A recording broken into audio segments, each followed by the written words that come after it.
Será que existe uma força ou sistema invisível capaz de transformar ideias em materializações e realizações? É esse tema que Wallace D. Walters aborda no capítulo número 4 do seu livro A Ciência de Ficar Rico, e esse é o tema do nosso vídeo de hoje. Eu sou o Fábio Batista e hoje vamos estar estudando o capítulo número 4, primeiro princípio da ciência de ficar rico, do Wallace D. Walters. Separa aí papel e caneta e vamos à nossa análise desse capítulo super interessante do livro. Bom dia, pessoal, bom dia a todos. Chegamos aqui ao nosso vídeo sobre o capítulo número 4 do livro do Wallace D. Walters, A Ciência de Ficar Rico. E nesse capítulo 4 nós vamos falar sobre coisas muito interessantes. É nele que estão as 3 indicações primordiais e mais importantes do livro, assim, por onde ele começa a falar dessas coisas profundas que ele toca dentro do livro A Ciência de Ficar Rico, que foi publicado há 110 anos atrás, não é isso? Então, gente, eu estou aqui com as minhas anotações e vamos a elas, que são as importantes. Gente, esse capítulo é um capítulo não muito mais longo que os outros, mas ele começa com uma premissa bem interessante. Diz assim: o pensamento é o único poder capaz de produzir riquezas tangíveis a partir da substância sem forma. É essa a grande ideia que o Wallace traz nesse capítulo e pede até que o leitor aceite incondicionalmente que o pensamento é capaz de transformar uma forma de energia invisível em visível. Eu acho que isso aqui é a semente do que a gente chama hoje de visualização criativa, visualização, que as pessoas hoje compram muitos livros sobre esse assunto, né? Mas isso aqui é como se fosse a semente do mundo dos livros publicado aqui pelo Wallace D. Walters.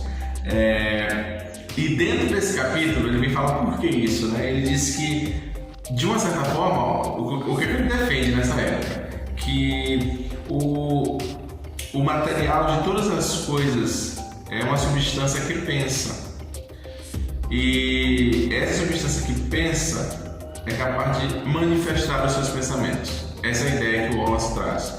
Eu percebo que isso talvez seja um pouco de ligação com o Oriente, porque é uma ideia que eu já ouvi em alguma tradição oriental, essa ideia de que o universo cria por pensar. O universo pensa e cria.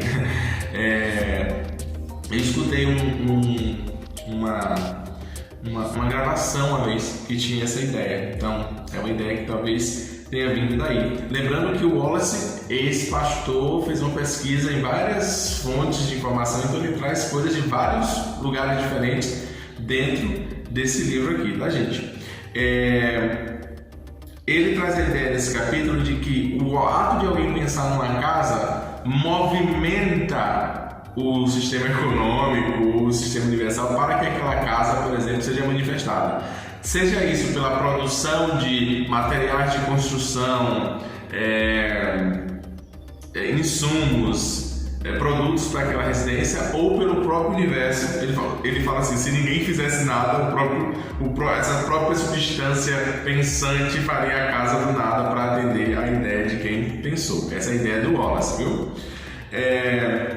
E aí ele traz a ideia de que o homem também é um centro de pensamento. Assim como essa força pensante ela pensa e realiza no universo, o homem também tem essa capacidade de pensar e realizar. E ele defende que a maioria das pessoas, pelo menos naquela época em que ele vivia, estava mais preocupada em transformar o que já existia do que em criar algo por meio dessa capacidade de pensar e realizar.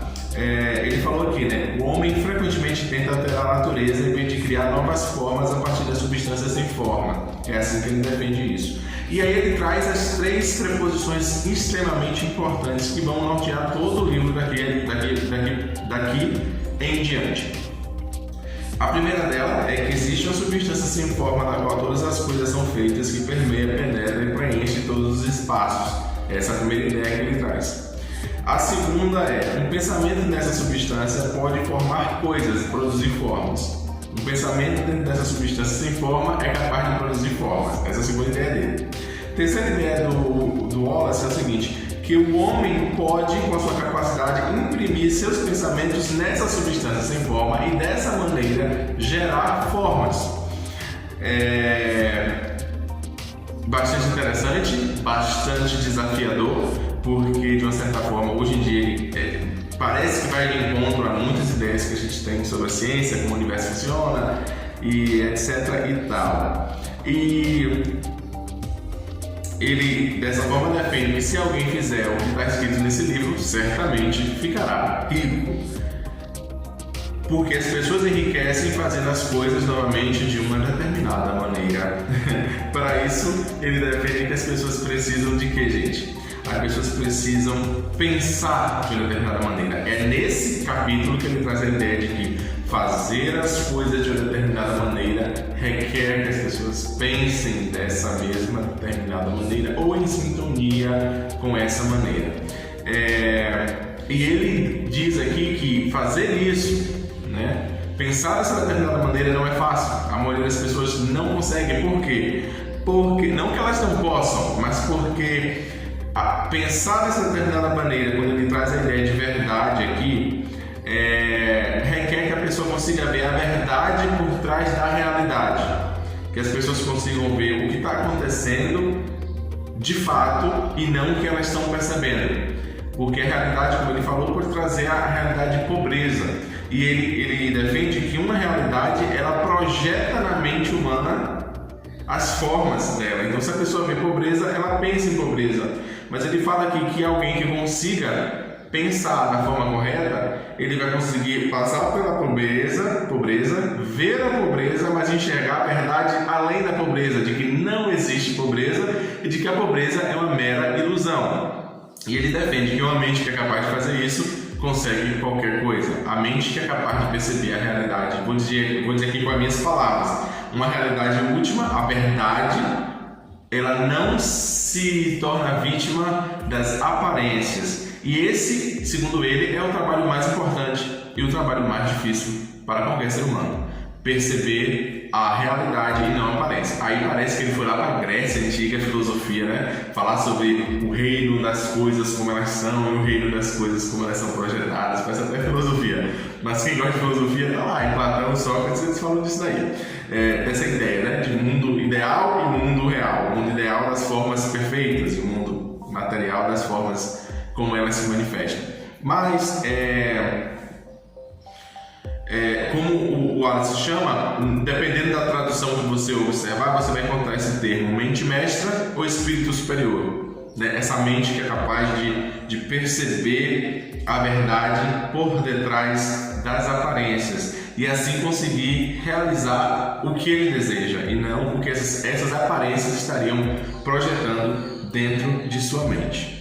Dessa forma, o medo e a dúvida desaparecem, porque quando a pessoa consegue ver a verdade, não há espaço para medo e para dúvida, de acordo com o Wallace de Walters.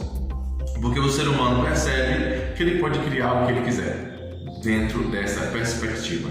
E aí ele repete novamente as três premissas básicas desse capítulo, que são as seguintes: existe uma substância sem forma, pensante, da qual todas as coisas são feitas, que permeia, penetra e preenche todos os espaços do universo. A segunda, de que um pensamento dentro dessa substância pode materializar aquilo que é pensado. E terceiro, que o homem, como um ser que é capaz de pensar e imprimir pensamentos nessa substância, pode também realizar os seus desejos por utilizar sua capacidade de impressão de pensamentos dentro dessa substância sem forma, na qual todas as coisas com forma emanam, segundo o Wallace.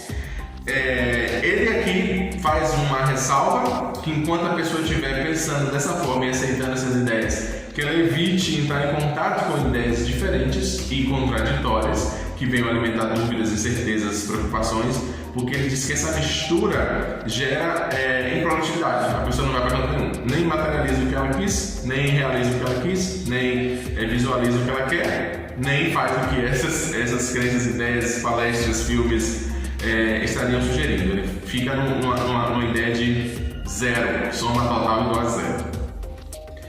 O modo como uma pessoa faz as coisas, essa é a ideia, está diretamente ligado à forma como ela pensa as coisas. Daqui ele defende novamente essa ideia de que para alterarmos a forma como a gente age, a gente precisa alterar a forma como a gente pensa o mundo e enxerga as coisas. E no finalzinho ele defende a seguinte ideia: devemos manter a verdade de que cada pensamento dentro dessa substância sem forma e pensante, da qual todas as coisas emanam, se torna uma forma em que uma pessoa pode se torna uma forma e que uma pessoa assim pode imprimir os seus próprios pensamentos nela e fazer com que toda forma se transforme em coisas visíveis, toda forma não visível se transforme em coisas visíveis. É um capítulo que ele joga assim essas três ideias, abrindo espaço para as perguntas que vão vir, né? Porque vão vir muitas perguntas daí. Principalmente uma mente hoje do século XXI fica pensando, sim, mas como é que a ciência, a física, a química aprova isso daí? Mas existe uma beleza por trás dessas três premissas, porque traz a ideia de crença, de que o indivíduo ele precisa inicialmente acreditar que o que ele deseja pode se materializar por meio de uma estrutura que exista no universo invisível, conectando o pensamento à realização. E é uma preparação também para o próximo capítulo, porque no próximo capítulo ele vai diretamente contra algumas das ideias mais centrais da sociedade ocidental e na época dele da sociedade cristã ocidental. No capítulo 5 ele vai falar sobre que é preciso para fazer esse processo, se livrar da ideia de que existe uma entidade ou uma deidade que se beneficia ou se alimenta ou cresce da miséria. E aqui ele não está falando só da ideia da entidade negativa, ele fala também da entidade positiva, né? Forças positivas ou negativas que se beneficiam. Ele não fala disso, eu estou aqui expandindo, porque pela forma como eu falei, você pode achar que eu estou falando de um lado ou do outro da nossa dualidade de bem e mal, mas ele defende que é necessário retirar essa ideia de que alguma força superior vai se beneficiar da gente ficar miserável, da gente viver na pobreza, da gente estar na miséria, da gente não ter aquilo que a gente pode ter para ser a pessoa que nós podemos ser e florescer como nós podemos nesse universo, nesse planeta, nessa sociedade.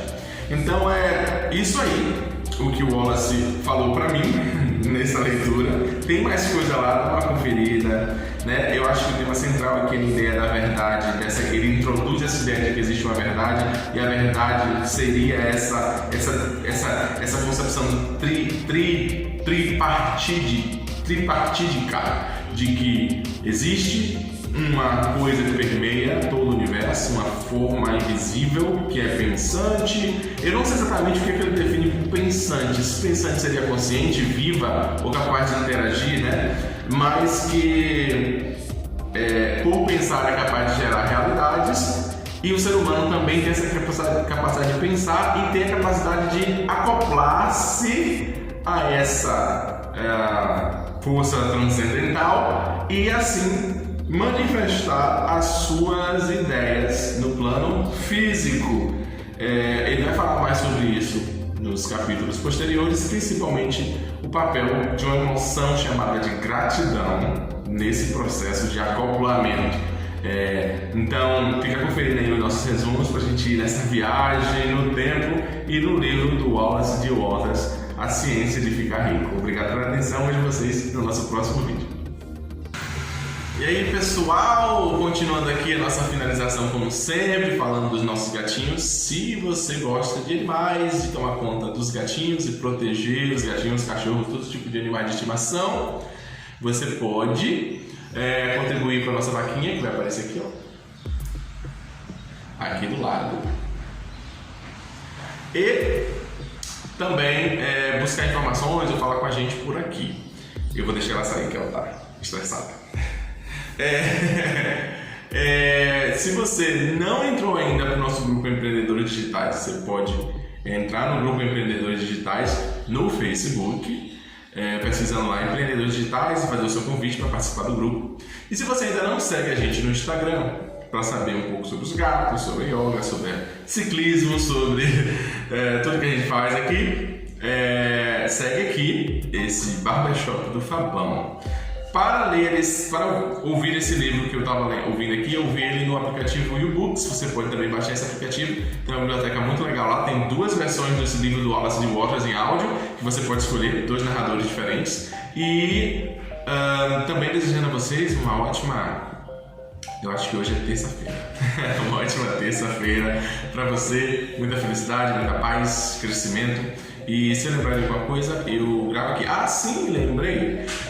Se você gostou desse vídeo, subscreva-se, aperte o sininho, compartilhe com os amigos que gostariam de ouvir isso aqui e deixe o seu comentário também sobre o que você achou sobre o capítulo e sobre a sua experiência com o livro do Wallace D. Wattles. Então, pessoal, vou ver vocês no nosso próximo vídeo, que é sobre o capítulo 5, em que se fala de abrir mão de crenças sobre que a nossa miséria, a nossa dificuldade acabam ajudando de alguma forma o cosmos, o universo, Deus a ser feliz e ficar melhor no sistema em que se encontram, de acordo com o livro do Wallace D. Wattles. Então vejo vocês no nosso próximo vídeo sobre esse livro. Até lá, pessoal!